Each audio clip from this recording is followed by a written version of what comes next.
Chapter 1. The Lean Startup Method. American entrepreneur Eric Ries specifically remembers the moment he knew his first startup was going to fail.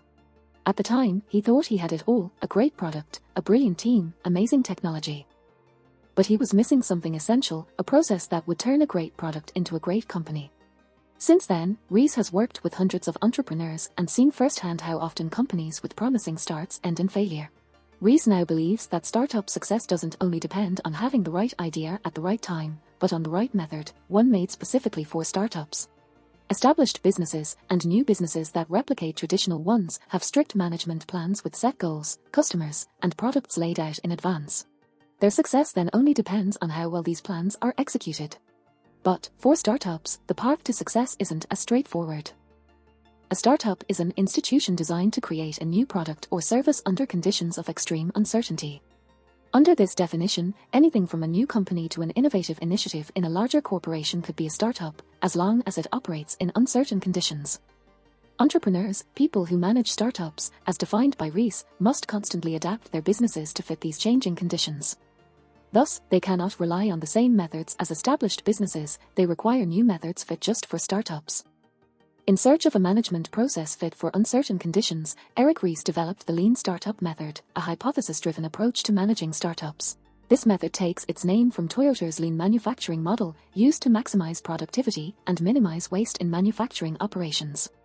For Toyota and other manufacturing companies, this meant receiving inventory only as needed, shrinking batch sizes, and speeding up production cycles.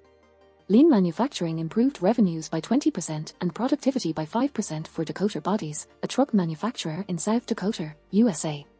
In the Lean Startup, Eric Ries adapts the lean manufacturing model to the context of entrepreneurship. For startups, this means running experiments to find out exactly what customers want without wasting time, money, or resources. The Lean Startup Method has been discussed in the New York Times, the Wall Street Journal, and the Harvard Business Review. And even large companies such as Dropbox, Wealthfront, and General Electric have credited the Lean Startup Method for their success. In the next chapters, we'll guide you through the ideas that have shaped the worldwide Lean Startup movement and transformed how startups operate. Chapter 2. Why Startups Fail. 2013 research from Harvard Business School shows that 75% of all startups fail. These failures range from products being pulled off store shelves to bankruptcy. While startup failures waste economic resources, they also waste workers' time and effort. So how can these failures be avoided? Ries believes most startup failures have a common cause: the allure of a good plan. As mentioned in the last chapter, traditional business founders usually follow strict management plans that lay out intentions months in advance. But, as we know, startups operate with a lot of uncertainty, and therefore, good plans don't always lead to startup success. Planning and forecasting are only accurate when businesses have a long, stable operating history and a relatively static environment. Most early-stage startups don't even know who their customers are or what their products should be. Consider entrepreneur Caroline Ballrin, the head of a new community volunteering initiative at Hewlett-Packard, HP. Caroline's initiative aims to encourage workers to use their professional skills for pro bono or volunteer work outside of HP. Because this is HP's first volunteer initiative, Caroline's plans rely on untested assumptions. And according to Ries, Caroline's project is a startup, a new business venture that operates under uncertain conditions.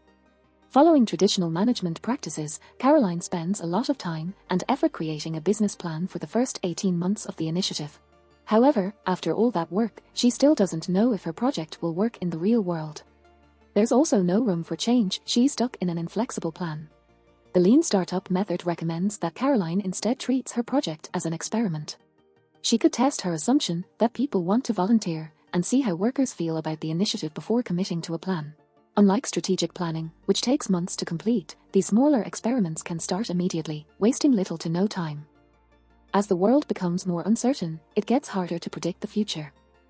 But just because startups are innovative and unpredictable doesn't mean they can't be managed. Building a successful startup or business initiative requires a new management method specifically geared to the uncertainty of the startup world. Now that you're aware of the importance of experimentation, next we'll explore the specific ways to conduct experiments using the Lean Startup Method. Chapter 3. Validated Learning. In the previous chapter, we learned that falling for the appeal of a good plan can lead a startup to failure. One way to prevent this failure is to regularly test the basic ideas of a product or service with actual customers, instead of sticking to a hypothetical plan. In fact, the first people to subscribe to Dropbox, a file-sharing service, did so way before the service was officially launched. Instead, Dropbox CEO Drew Houston did something simple: he made a video. This allowed him to avoid waking up after years of development with a product nobody wanted. Dropbox's simple 3-minute video on how the service worked gave potential customers a taste of the real product. Drew recalls, it drove hundreds of thousands of people to the website. Our beta waiting list went from 5,000 people to 75,000 people literally overnight. This simple test told Dropbox to persevere. The company learned that perfecting the service wouldn't be a waste of time. Dropbox's strategy followed a 3-step cycle called the build, measure, learn feedback loop. In the build phase, ideas turn into initial, low-effort products that can be tested quickly. This prevents startups from spending too much time trying to make a perfect product without any customer input. Next, in the measure phase, startups replace traditional market research with feedback from potential customers who have actually interacted with early products. This allows startups to test hypotheses about their specific product or service. In the case of Dropbox, the video confirmed that customers actually wanted the service because they actually signed up for it. Finally, in the learn phase, startups make evidence-based decisions with the data they gathered during the measure phase. This cycle allows businesses to continuously improve products quickly and cost-efficiently. Thus, with each turn of the cycle, startups gain validated learning, evidence-based, actionable knowledge. This knowledge is what helps companies determine whether to pivot, change the product, or persevere, stick to the initial plans. Validated learning marks a key difference in how startups and big, established businesses operate. Traditionally, a company's progress, its movement towards short- and long-term goals, is measured by its ability to stick to plans and produce high-quality work. For example, a car manufacturing company may measure progress by the number of cars they make and sell over a certain period of time. For startups, however, progress should be measured by the amount of validated learning gained. Everything a startup does is understood to be an experiment designed to achieve validated learning. And then, once those improvements are made, the build, measure, learn feedback loop can start again. Chapter 4. The minimum viable product. The lean startup. A startup's main goal is to go through the build, measure, learn feedback loop as quickly as possible. This allows it to get the information it needs to make fast decisions and improvements, or to pivot in another direction. But, as we know from the previous chapter, in order to do this, startups must test an initial product with customers in the early stages of development. Rees calls this product the minimum viable product, MVP, the simplest version of a product that can be put through a build, measure, learn cycle. An MVP may lack features that prove essential later on. This reduces development time. But it must contain some new feature that startups can test with their customers. This allows validated learning. Traditional product development routes usually put a lot of time and energy into product perfection, even before learning what customers want. Rees states that startups, on the other hand, should use MVPs to help startups quickly learn what customers want. This reduces the potential of perfecting a product that nobody will use.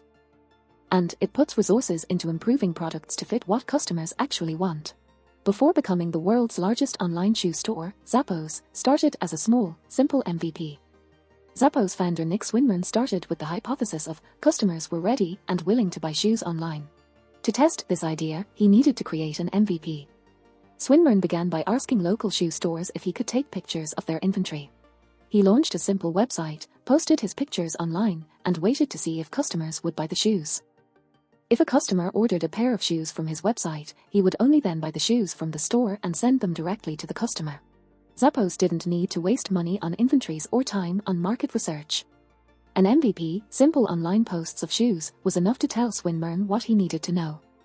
By using an MVP, Swinmurn was able to confirm his hypothesis that customers wanted to buy shoes online. He could then put resources into building a company. After a startup adapts its product based on customer feedback, like Zappos did in its early stages, it can then focus on growth and customer retention. In the next chapter, we'll learn the different ways that a startup can grow. Chapter 5. Engines of Growth. So now you have a good product. But how do you grow your business, that is, getting and keeping customers? Rees outlines 3 primary engines of growth that power sustainable startups: sticky, viral, and paid. The sticky engine of growth focuses on attracting and retaining customers for the long term. Companies that use this engine closely track the gain, acquisition, and loss, churn of customers over time. The company grows when acquisition rates exceed churn rates. The IT industry uses the sticky engine of growth. Customers commit to a vendor, such as a Wi-Fi provider, and usually don't leave until they are dissatisfied. For a product like this to grow, it has to offer such compelling features that customers are willing to risk being tied to one vendor for a long period of time. The viral engine of growth, however, focuses on a person-to-person transmission as a necessary consequence of normal product use. In this engine of growth, customers do not have to consciously spread the word. Instead, growth occurs as a side effect of customers using the product. Hotmail, the first free web-based email service, used a viral engine of growth.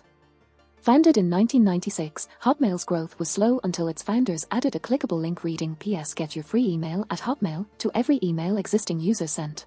Within 18 months, 12 million users signed up for Hotmail, and the company was sold to Microsoft for $400 million.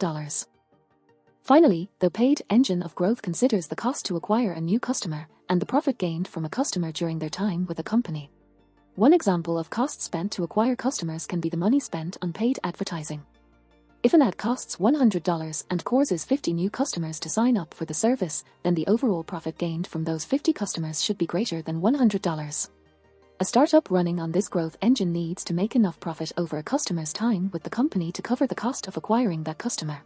Although some large business may operate on multiple engines of growth at once, it is smart for small startups to focus on one to determine whether or not it's working. When a startup identifies which engine of growth it is using, it can then direct energy towards using that engine to grow the business. Of course, there's always the chance that an engine eventually runs out of gas. A startup always has the choice to change its engine of growth to seek faster or more profitable growth. In the next chapter, we'll learn whether to pivot or persevere when the gas runs out of an engine of growth. Chapter 6. Pivot or persevere. One of the most difficult questions an entrepreneur faces is whether their startup needs to pivot or persevere. Persevering through a failing startup can obstruct success and waste time and money. But pivoting too early can stop great ideas from seeing the light of day. If the company is making progress toward its goals, gaining validated knowledge, and using that knowledge effectively, then it should persevere. However, if a company is not growing and losing sight of its goals, then it should pivot. Although traditional businesses may view pivoting as failure, startups are open to change and learn from their pivots. In the lean startup method, pivoting includes testing out a new hypothesis about the product or the engine of growth. When a startup pivots, it establishes a new plan and fine-tunes the specifics of the business. A well-considered pivot can help a startup move closer to becoming a sustainable, successful business. Rees highlights creating smaller batch sizes as one useful product pivot. It may feel counterproductive, but working with small batch sizes is often more efficient than producing large quantities of a single product. This worked for Toyota. Decreasing batch sizes allowed the car company to quickly produce a diverse range of products. Thus, Toyota began to serve smaller, more fragmented markets while still competing with mass producers. Over time, Toyota's capacity to make diverse products moved the company into larger markets until it became the world's largest automaker in 2008. Small batches also make it easier to identify problems and speed up the validated learning process, saving overall time and effort. Because of the uncertainty of startups, a business with a suitable engine of growth and a speedy build-measure-learn loop could still undergo difficulties. Random issues may be unavoidable, but it is important for startups to respond to problems and adapt to any changes efficiently. Fundamentally, Rees asks the question, what would an organization look like if all of its employees were armed with lean startup organizational superpowers? Firstly, assumptions would be stated explicitly and tested rigorously to discover the root of every startup's goals. Entrepreneurs would see speed and quality as allies in the pursuit of the customer's long-term benefit. And they would race to test their visions and eliminate waste to increase their agility. Businesses would use validated learning processes to quickly test hypotheses in the real world. And, overall, they would respond to failures and setbacks with honesty and learning, not with recriminations and blame. The main ideas, Chapter 6. If a startup is losing sight of its goals, then it should pivot. If it's making progress, then it should persevere. When a startup pivots, it establishes a new plan and fine-tunes the specifics of the business.